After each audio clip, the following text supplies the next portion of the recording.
Oke, kembali bersama Bro Marco di Gocek bareng Bro Marco. Kalau kita lihat nih di layar sudah ada judulnya ya. Iya. Garuda membara, roadmap cuma wacana. Roadmap itu kan harusnya arah perjalanan gitu ya, Betul, Marco ya. tanda tanya dong. Ya, Masih, tanda tanya. masih tanda tanya roadmapnya. Mau dibawa kemana? Mau dibawa kemana? Ada lagunya. Coba nyanyi dulu dikit.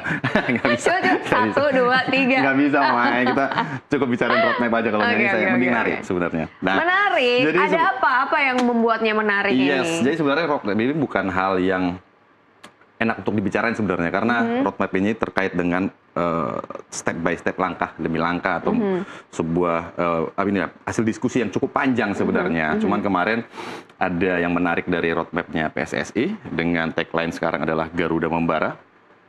Karena apa? Bukan karena memang isinya, tapi karena halamannya. Tapi karena halamannya ya, yang jadi singkat halamannya ya? cuma singkat, padat, dan cepat dan jelas. Nggak jelas-jelas juga sih sebenarnya. Singkat padat doang tapi nggak jelas. Nah, ini cuma 3 halaman gitu loh. Jadi cuman di launch lah atau diunggah di situsnya PSSI dengan judul roadmap hanya 3 halaman. Ya, halaman pertama ya pembukaan lah ya, atau pendahuluan ya. Yang pertama itu terkait ada 3 filosofi lah terkait dengan persatuan, keberanian, keunggulan yang seperti itu, sampai terus ada misinya juga 8 besar di Asia, terus ada Piala Dunia, konsisten tampil di Piala Dunia, bukan main mengawang-awang gitu, terus ada gitu. Mengawang-awang? Iya, masuk 50 besar dunia. Oke, sorry, apakah menurut Bro Marco ini isinya adalah template sebenarnya nih kayak? Iya, jadi kalau kita berbicara atau bicara roadmap ya, roadmap ini adalah salah satu hal yang paling tidak konsisten dari PSSI. Nah, jadi setiap boleh kepengurusan, tolong dijelaskan apa yang membuat tidak konsisten, Marco? Jadi setiap kepengurusan itu punya roadmap masing-masing. Nah, ini sebenarnya harusnya nggak boleh terjadi. Di zaman Nurdin Halid ada visi 2020 yang katanya dulu menyebutnya juga visi 2020 gitu loh, yang dimana Indonesia diharapkan masuk ke Piala Dunia 2022 Nah, pokoknya visinya 2020, Indonesia lolos Piala Dunia, dan itu nggak kejadian. Itu pun sebenarnya roadmapnya nggak 3 halaman juga, Mai. Tebel nih segini nih, jadi satu buku lah gitu. Dan itu nggak berjalan dengan sukses. Terus ada lagi pergantian kepengurusan lagi ke Edi Rahmayadi, ke yang lain. Itu semua punya roadmap masing-masing sampai juga ke pengurusan Erick Thohir sekarang. Nah, tahun 2023 kemarin juga sebelum ada Garuda Membara ini, ada juga kemarin tagline-nya itu blueprint namanya. Kalau mereka bilangnya blueprint setelah kongres biasa, ada namanya Garuda Mendunia. Nah, Garuda Mendunia ini targetnya ini bukan 2030 tapi 2045. Nah, ini berubah lagi nih. Bukan Garuda Emas, bukan Indonesia Emas lagi ya? Nggak, jadi Garuda Mendunia 2045. Udah mendunia ini ya, Kenapa jadi makin panjang targetnya, Marco? Nah, jadi ya itu dia, berarti ada revisi. Sebenarnya kan kalau roadmap ya, ini kan satu hal yang dirancang, ini bukan cuma sekedar peta jalan. Roadmap itu peta jalan atau penunjuk arah, bukan sekedar itu doang, tapi ini ada di mana dibangun di sana itu fondasi atau langkah demi langkah yang harus dilakukan oleh federasi untuk mencapai tujuannya. Nah, kalau umpamanya PSSI pengen lolos ke 2030, maka dia akan punya langkah-langkah, tidak hanya berfokus kepada timnas senior saja. Mereka juga harus memulai dari pembinaan usia dini, dan ini dilakukan oleh semua atau negara-negara yang sudah maju dalam sepak bola, terutama mungkin kalau kita bisa lihat Jepang lah ya. Mereka itu punya roadmap yang cukup jelas. Iya, untuk di Asia ya. Betul. Nah, sementara di Indonesia, ini roadmap ini semacam jargon jadinya. Jadi kita punya roadmap nih ini, tapi nggak pernah berjalan dengan konsisten. Karena apa? Ada satu sebenarnya penyebabnya. Karena semua ketua umum PSSI itu selalu menargetkan juara untuk timnas. Jadi mereka mengejar hasil yang cepat nih. Karena apa? Karena cuma 5 tahun. Kesempatan mereka kan 5 tahun nih. Nah, setelah itu mereka harus pemilihan lagi, kalau terpilih, syukur. Tapi kalau nggak terpilih kan ini berarti roadmapnya akhirnya berubah lagi gitu ya. Itu artinya salah satu tantangannya sebenarnya ya, ketika berganti ketua PSSI begitu ya, ada perubahan visi dan misi lagi, atau bahkan perubahan sistem dan juga cara untuk mencapai juara atau masuk Piala Dunia atau mungkin juara timnas begitu ya. Iya betul, karena kayak orang jualan kecap gitu loh. Jadi maksudnya dalam artian ketika dia terpilih, pasti yang akan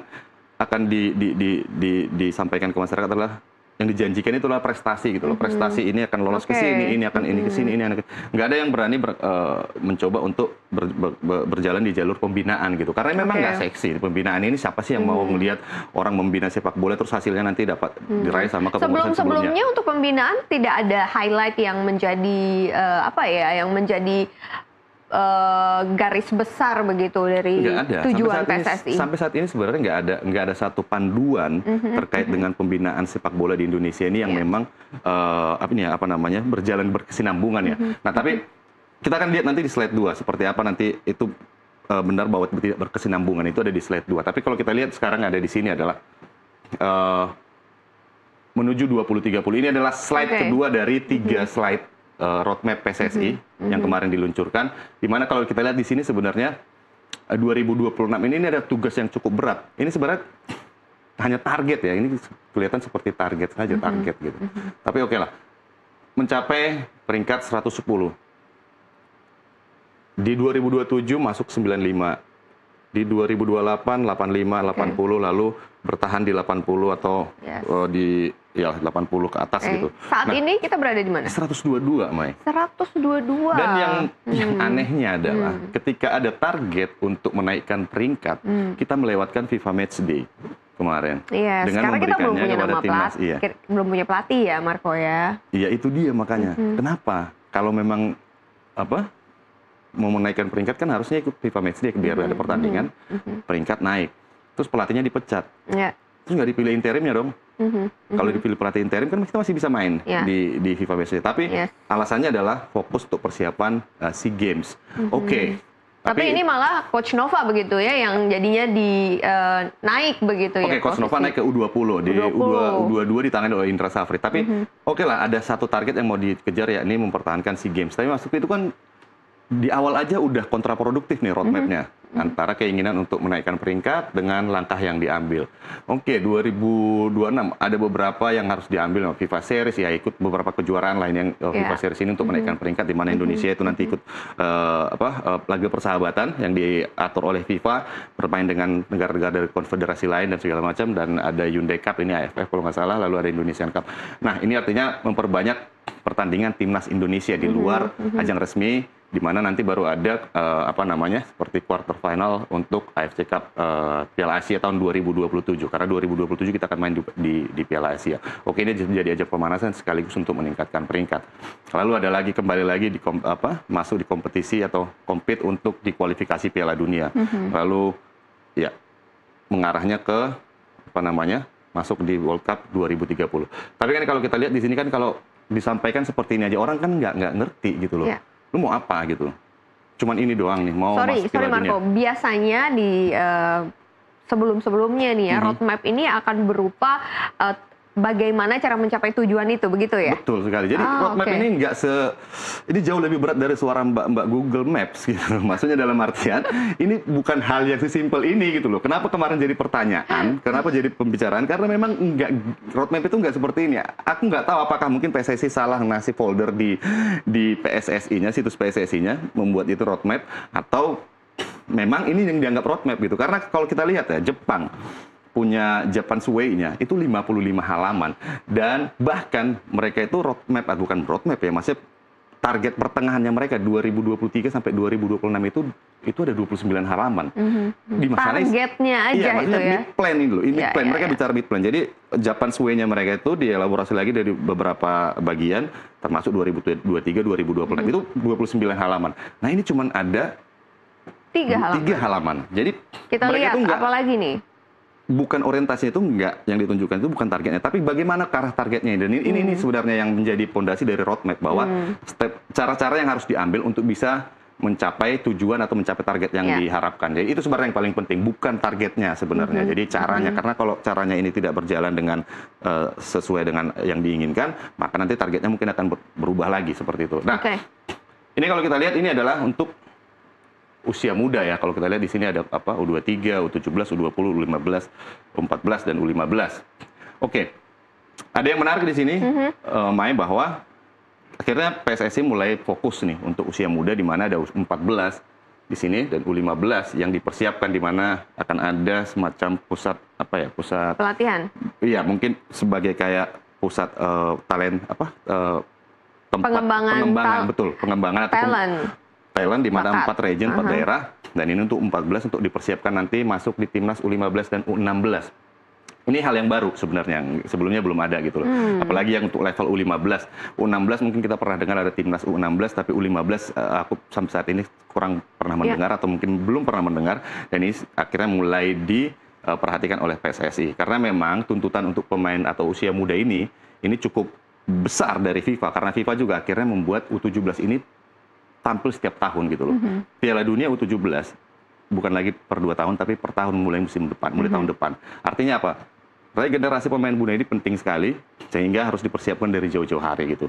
Nah, hanya saja memang ini nggak ideal juga. Banyak hal yang memang tidak ideal, karena memang hanya kita lihat cuman ada di sini. Sebenarnya kalau kita ingat komentar dari kepala pemandu bakat ya, Simon Tahamata, kemarin itu pernah bilang bahwa di Indonesia itu seleksi pemain untuk timnas itu udah terlambat gitu loh, di 13-14 tahun. Sementara di Belanda itu usia 8 tahun udah ada seleksi untuk timnas. Jadi dia melihat bahwa ada keterlambatan bagi Indonesia untuk menjaring pemain-pemain muda. Hal yang senada juga disampaikan oleh Tom Bayer. Ingat Tom Bayer kan yang kemarin pernah diwawancara, salah satu tokoh yang memang concern pada pembinaan usia muda, bahwa dia mengatakan bahwa pembinaan itu harusnya berawal dari rumah gitu, berawal dari anak-anak kecil, dan ini sama sekali nggak tersentuh oleh PSSI gitu. Kita tersentuh di level-level di mana ada tim yang nanti akan dipersiapkan untuk tampil di kejuaraan-kejuaraan. Ada kompetisi-kompetisi yang disiapkan. Itu kita fokusnya ke sana. Padahal sebenarnya negara-negara maju termasuk Jepang, konsentrasi mereka itu sekarang adalah bagaimana menumbuhkan sepak bola ini dari paling grassroots-nya, yang paling muda dari usia rumah 8 tahun dan segala macam. Nah, ini terlihat bahwa roadmap ini memang seakan dibuat buru-buru atau serampangan gitu loh. Maksudnya bahwa tidak ada roadmap yang jelas memang untuk usia muda ini gitu loh.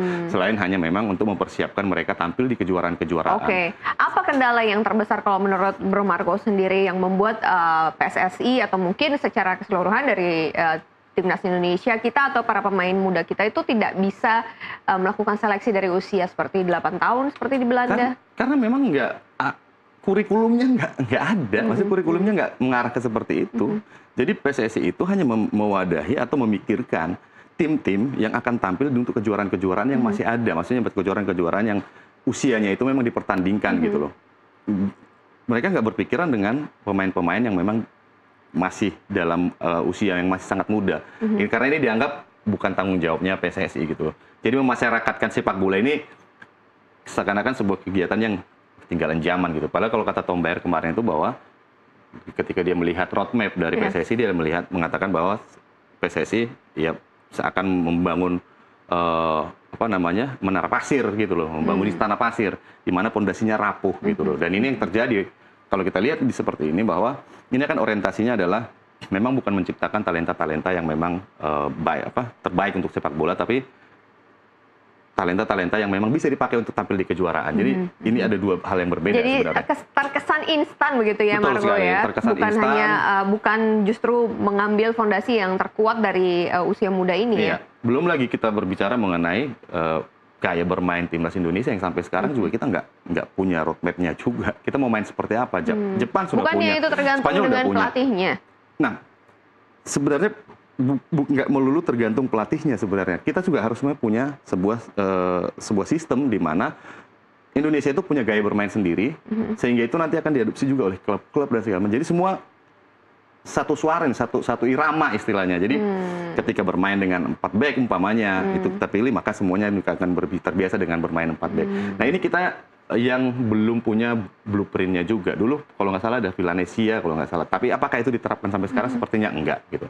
Nah, kita akan bandingkan dengan, tapi kan ada pertanyaan, memang susah ya bikin roadmap? Susah bikin roadmap.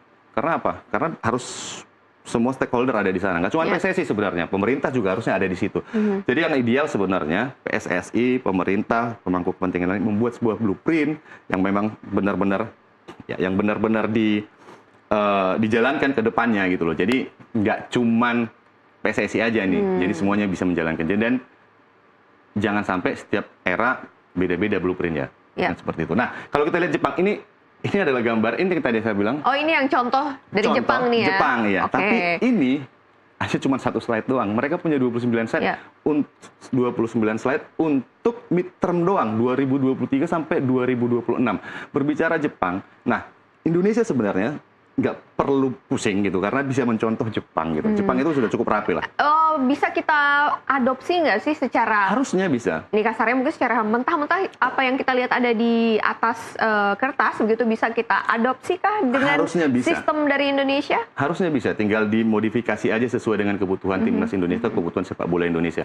Jepang itu punya, ada beberapa roadmap-nya dia, ada J-League punya 100 tahun, visi 100 tahun, di mana mereka itu visi 100 tahun itu dari 92, mereka berharap nanti 2092 mereka bisa juara Piala Dunia dengan cara memperbaiki sistem kompetisinya, dan terbukti sekarang sistem kompetisi Jepang cukup baik.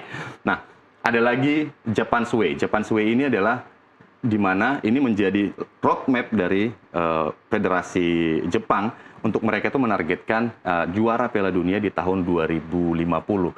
Tapi di sana itu isinya itu bukan sekedar angka-angka yang maksudnya target naik ranking sekian, enggak, bukan seperti itu. Tapi mereka tuh memiliki semua aspek yang diperbaiki, mulai dari federasi, mulai dari finansial, mulai dari staff juga. Di situ dibicarakan semua, dan bukan cuma timnas putra, tapi juga putri. Mereka bicarakan di sana, dan Japan's Way inilah yang menjadi panduan mereka untuk melangkah dari setiap kepengurusan ke kepengurusan yang lain. Dan inilah akhirnya ada midterm-nya. Nah, ini 2023 sampai 2026.